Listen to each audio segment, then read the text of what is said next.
जय जगन्नाथ नमस्कार। आसतु नजर पकेबा आज मयूरभंज जिलार टॉप न्यूज अपडेट कौन सब रही किंतु ता पूर्व आपण मानक गोटे अनुरोध भिडियोटी को शेष पर्यंत देखि आपणकर सुचिंतित मतामत दिंतु एवं भिडियोटी को लाइक करूँ। आज प्रथम खबर बांगरीपशी स्थित द्वारसिणी घाटी रास्ता है 4 लेन विशिष्ट स्थानीय अंचल खुशीर लहरी। मयूरभंज जिलार बांगरीपशी दे जाइथिबा 49 नंबर जातीय राजपथर अवस्थित द्वारसिणी घाटी रास्ता 4 लेन विशिष्ट होगाकू जाउची। दिवा 2 घटिका समय यह घोषणा कर माननीय केन्द्रमंत्री नितिन गडकरी। 4 लेन विशिष्ट होगाकू यह रास्तार प्राथमिक व्यय अटकल मूल्य 135 कोटी टंका रही। तेबे दीर्घ दिन धरी दाबी होउथबा यह रास्ता प्रकल्पर शुभारंभ को नहीं बांगरीपशी अंचल खुशीर लहरी देखा मिली। परवर्ती खबर बैसिंगा थाना अधीन पद्मनाभपुर ग्रामर 5म श्रेणी छात्री गाँ अंगनवाड़ी केन्द्र भितर बुधवार अपराह्न बेकरे फाँसी दे आत्महत्या करने घटना गुरुवार अपराह्न 4टार साइंटिफिक टीम सहायतार सरजमीन तदंतपूर्वक विभिन्न नमूना और तथ्य संग्रह कला बैसिंगा पुलिस। सूचना मुताबक पद्मनाभपुर ग्रामर लक्ष्मीधर साहूंकर एकमात्र झील अमृता साहू निजर जेजेमा रोषे करुवा गाँ अंगनवाड़ी केन्द्र को जाई ओजन पर बंधा जाइथिबा दौड़ी में फाँसी दे झुलंत अवस्था उद्धार कर बैसिंगा डाक्तरखाना नियाजिबा परे सेठारे कार्यरत डाक्तर तांकू मृत घोषणा करने सहित बैसिंगा पुलिस को खबर देते। एने बैसिंगा पुलिस मामला रुजु कर शव व्यवच्छेद पूर्वक तदंत चलाई बेले गुरुवार साइंटिफिक टीम सहायता नहीं। साइंटिफिक टीम गुरुवार अपराह्न पद्मनाभपुर अंगनवाड़ी केन्द्र में पहुंची विभिन्न तथ्य एवं नमूना संग्रह कर फेरी। परवर्ती खबर करंजार कालबैशाखी प्रभाव में पवन वर्षा बिजुली सहित कुआपथर माड़ विभिन्न स्थान में विद्युत सरबराह बाधाप्राप्त।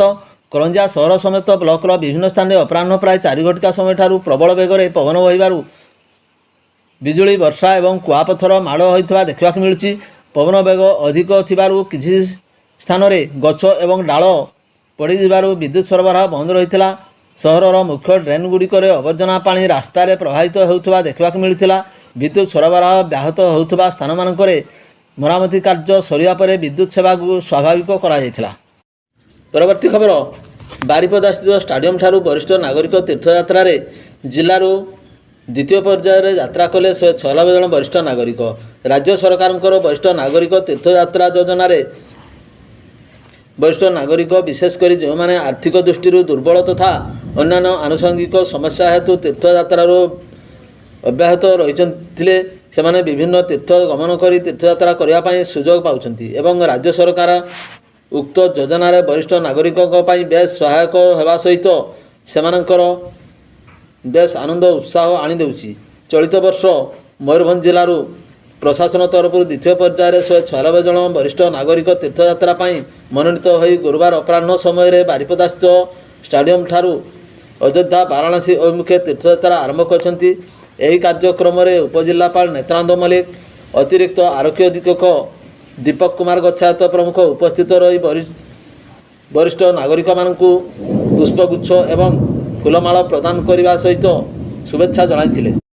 परवर्ती खबर बेतनडी अबकारी थाना पक्षर बड़साई थाना अधीन रंगाढ़िया एवं बैसिंगा थाना अधीन कंठीपुर ग्रामर पृथक भाव में चढ़ाऊ कर चरा देशी मद और विदेशी मद जबत करने सहित यही बेआईन कारबार जड़ित 2 जन अभियुक्त को गिरफ्त कर स्वास्थ्य परीक्षा पर गुरुवार अपराह्न 5:30 बेतनडी जेएमएफसी कोर्ट को चालाण कर।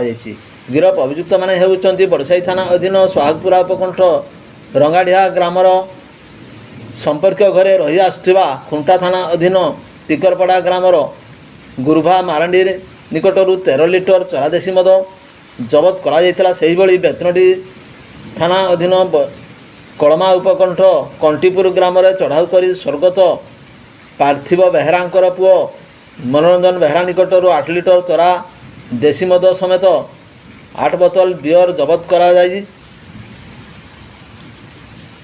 एने बेतनटी अबकारी थाना पक्षर 2टी पृथक मामला रुजु पूर्वक अभियुक्तर स्वास्थ्य परीक्षा पर गुरुवार अपराह्न बेतनटी जेएमएफसी कोर्ट को चालाण कर सूचना मिली।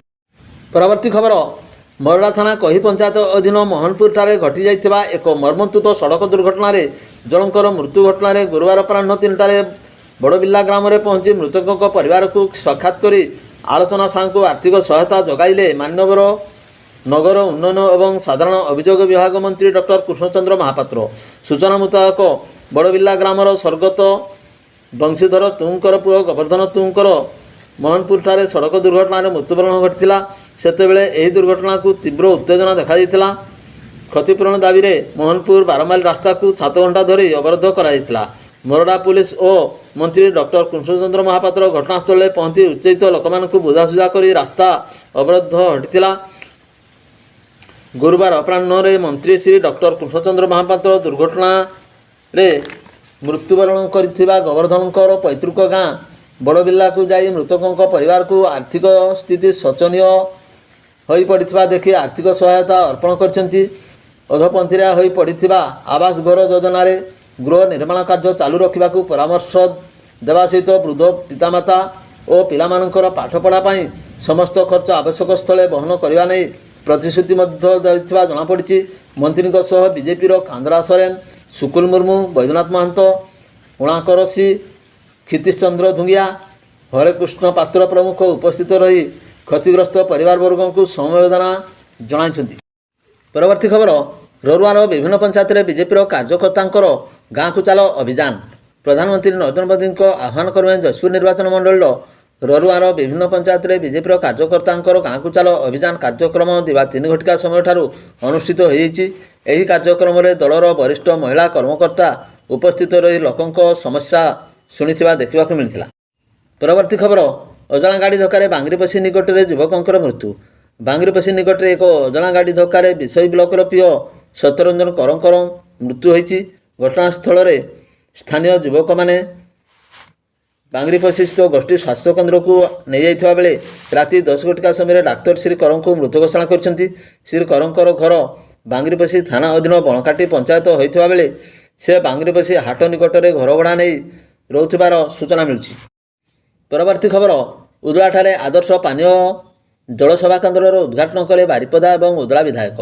ଗୁରୁବାର ଦିନ ଉଦଳା ବିଜ୍ଞାପିତ ଅଞ୍ଚଳ ପରିଷଦ ପକ୍ଷରୁ ଉଦଳାଠାରେ ଏକ ଆଦର୍ଶ ପାନୀୟ ଜଳ ସେବା କେନ୍ଦ୍ରର ଶୁଭ ଉଦ୍ଘାଟନ ଅନୁଷ୍ଠିତ ହୋଇଯାଇଛି। ଏଥିରେ ଅତିଥି ଭାବେ ବାରିପଦା ବିଧାୟକ ପ୍ରକାଶ ସୋରେନ ଏବଂ ଉଦଳା ବିଧାୟକ ଭାସ୍କର ଚନ୍ଦ୍ର ମଢେଇ, ଉଦଳା ଏନ୍ଏସି ଅଧ୍ୟକ୍ଷା ପ୍ରମିଳା ପଣ୍ଡା ପ୍ରମୁଖ ଉପସ୍ଥିତ ରହି ଏହାର ଶୁଭ ଉଦ୍ଘାଟନ କରିଥିଲେ। ତେବେ ଏନେଇ ଦିନ ପ୍ରାୟ 4 ଘଟିକା ସମୟରେ ଏ ବାବଦରେ ସୂଚନା ମିଳିଛି। ପରବର୍ତ୍ତୀ ଖବର, ବେତନଟି ଥାନା ଇଲାକାରେ ଜନୈକ 70 ବର୍ଷିଆ ବୃଦ୍ଧାଙ୍କୁ ରାସ୍ତାରୁ ବଳପୂର୍ବକ ଟେକି ନେଇ ଅସଦାଚରଣ କରିବା ଘଟଣାରେ ଗୁରୁବାର ଅପରାହ୍ନ 3ଟାରେ ପୀଡ଼ିତା ବୃଦ୍ଧାଙ୍କ ଗ୍ରାମରେ ବୈଠକ ବସିଥିବା ବେଳେ ଶେଷରେ ପୀଡ଼ିତାଙ୍କ ଏତଲା କ୍ରମେ ଗୁରୁବାର ରାତି 11ଟାରେ ମାମଲା ରୁଜୁ କରି ଅଭିଯୁକ୍ତକୁ ଗିରଫ କଲା ବେତନଟି ପୋଲିସ। ଗିରଫ ଅଭିଯୁକ୍ତ ଜଣକ ହେଉଛନ୍ତି ମରଡ଼ା ବ୍ଲକ ଅଧୀନ କିସାନତାଣ୍ଡି ଗ୍ରାମର ଲାଲ ହେମ୍ରମର ପୁଅ ଦିନୁ ହେମ୍ରମ।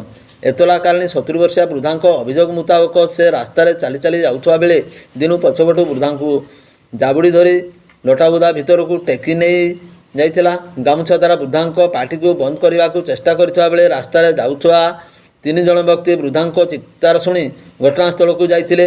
3 ଜଣଙ୍କୁ ଦେଖି ଅଭିଯୁକ୍ତ ପୀଡ଼ିତା ବୃଦ୍ଧାଙ୍କୁ ତଳେ କଚାଡ଼ି ଦେଇ ସେଠାରୁ ଫେରାର ହୋଇଯାଇଥିଲା। ଏନେଇ ପୀଡ଼ିତାଙ୍କ ଗ୍ରାମରେ ଏକ ବୈଠକ ବସିଥିବା ବେଳେ ଶେଷରେ ବେତନଟି ଥାନାରେ ଏତଲା ଦାୟର କରିଥିଲେ ଅଭିଯୁକ୍ତ। ଏନେଇ ବେତନଟି ପୋଲିସ ଗୁରୁବାର ରାତିରେ 122 ନମ୍ବରରେ ମାମଲା ରୁଜୁ କରି ଅଭିଯୁକ୍ତ ମରଡ଼ା ବ୍ଲକ କିସାନତାଣ୍ଡି ଗ୍ରାମର ଦିନୁ ହେମ୍ରମଙ୍କୁ ଗିରଫ କରି ଅଧିକ ତଦନ୍ତ ଜାରି ରଖିଛି। ପରବର୍ତ୍ତୀ ଖବର, ଖୁଣ୍ଟା ଏବଂ ଗୋପବନ୍ଧୁ ନଗର ବ୍ଲକ ସମ୍ମୁଖରେ ସ୍ୱୟଂସହାୟିକା ଗୋଷ୍ଠୀ ପକ୍ଷରୁ ବିକ୍ଷୋଭ ପ୍ରଦର୍ଶନ। ଏନେଇ 4 ଦଫା ଦାବି ନେଇ ବିଡ଼ିଓଙ୍କୁ ଦିଆଯାଇଛି। ଗୋଷ୍ଠୀ ନିର୍ମାଣରେ ସରକାରଙ୍କର କୌଣସି ଅବଦାନ ନଥିବା ଏବଂ 10 ଜଣିଆ ସଦସ୍ୟ ମଧ୍ୟରୁ 2 ଜଣ ସଭ୍ୟଙ୍କୁ ଗୋଷ୍ଠୀର ସୁପରିଚାଳନା ନିମନ୍ତେ ଗୋଷ୍ଠୀର ସଦସ୍ୟମାନେ ମନୋନୀତ କରିଥିବା ବେଳେ ତାହା ପରିବର୍ତ୍ତନ କରିବୁ ନାହିଁ ବୋଲି ସଦସ୍ୟମାନେ ସୂଚାଇଥିଲେ ଏବଂ ନୂତନ ସରକାରଙ୍କ ଦ୍ୱାରା ଆଗତ ଗୋଷ୍ଠୀର ପୁନର୍ଗଠନକୁ ନେଇ ପ୍ରଶ୍ନ ଉଠାଇଥିବା ସହ କେତେକ ଦାବି ଉପସ୍ଥାପନ କରିଥିଲେ। ସେଥିମଧ୍ୟରୁ ବ୍ଲକ ଅଧୀନରେ ଥିବା ଗୋଷ୍ଠୀ ପାଇଁ ଆସିଥିବା ୟୁନିଫର୍ମ ବାବଦକୁ ଆସିଥିବା ଅର୍ଥ ମିଳିନଥିବା ଏବଂ ଅର୍ଥର ଯଥାଶୀଘ୍ର ପ୍ରଦାନ କରିବା ପାଇଁ ଦାବି କରାଯାଇଥିଲା। ବ୍ୟାଙ୍କ ଋଣ ପରିଶୋଧ କରିବା ଏବଂ ଇସିମାନଙ୍କୁ ମିଳିଥିବା ସ୍କୁଟି ଋଣ ପରିଶୋଧ କରିବା ପର୍ଯ୍ୟନ୍ତ ଅପେକ୍ଷା କରିବା, ଏହା ସମେତ କାର୍ଯ୍ୟର ସମସ୍ତ ଇସିମାନଙ୍କୁ ବକେୟା ଥିବା ପାରିଶ୍ରମିକ ଅର୍ଥରାଶି ପ୍ରଦାନ କରିବା ଇତ୍ୟାଦି 4 ଦଫା ଦାବି ନେଇ ବିକ୍ଷୋଭ ପ୍ରଦର୍ଶନ କରିଥିଲେ। ତେବେ ସମସ୍ତ ଦାବି ଉପରେ ସରକାରଙ୍କ ପକ୍ଷରୁ ଗୁରୁତ୍ୱ ପ୍ରଦାନ କରିବା ପାଇଁ ଏକ ଦାୟିତ୍ୱ ଉଭୟ ବ୍ଲକର ବିଡ଼ିଓଙ୍କୁ ପ୍ରଦାନ କରାଯାଇଥିଲା। ମୟୂରଭଞ୍ଜ ମିଶନ ଶକ୍ତିର ନେତୃଗଣ ଦିନ ପ୍ରାୟ 4:30ଟା ସମୟରେ ସୂଚନା ପ୍ରଦାନ କରିଥିଲେ। ପରବର୍ତ୍ତୀ ଖବର, କରଞ୍ଜିଆରେ କାଳବୈଶାଖୀ ସରକାରୀ ଉଚ୍ଚ ପ୍ରାଥମିକ ବିଦ୍ୟାଳୟ କ୍ଷତିଗ୍ରସ୍ତ। କରଞ୍ଜିଆ ସହର ଏବଂ ଏହାର ଆଖପାଖ ଅଞ୍ଚଳରେ ବିଳମ୍ବିତ ରାତି କାଳବୈଶାଖୀ ପ୍ରଭାବରେ ପ୍ରବଳ ବେଗରେ ପବନ ବହିବାରୁ ବିଭିନ୍ନ ସ୍ଥାନରେ କ୍ଷୟକ୍ଷତି ଘଟିଛି। ତେବେ ବିଶେଷ ଭାବେ କରଞ୍ଜିଆ ବ୍ଲକ ଅଧୀନ ଶରଧା ପଞ୍ଚାୟତରେ କ୍ଷୟକ୍ଷତି ହୋଇଥିବା ଦେଖିବାକୁ ମିଳିଛି। ପ୍ରବଳ ବେଗରେ ପବନ ବହିବାରୁ ଗ୍ରାମରେ ଥିବା ଶରଧା ସରକାରୀ ପ୍ରାଥମିକ ବିଦ୍ୟାଳୟ ଛାଉଣି ଉଡ଼ିଯାଇଥିବା ଦେଖିବାକୁ ମିଳିଥିଲା। ଏହା ସହିତ କିଛି ସ୍ଥାନରେ ବୃହତ୍ତକାୟ ଗଛ ଉପୁଡ଼ି ପଡ଼ି ରାସ୍ତା ଅବରୋଧ ହୋଇଥିଲା। ଏ ବାବଦରେ କରଞ୍ଜିଆ ଅଗ୍ନିଶମ ବିଭାଗକୁ ଖବର ଦେବା ପରେ ସକାଳ 8 ଘଟିକା ଠାରୁ ଉଦ୍ଧାର କାର୍ଯ୍ୟ ଜାରି ରହିଥିବା ଦେଖିବାକୁ ମିଳିଛି।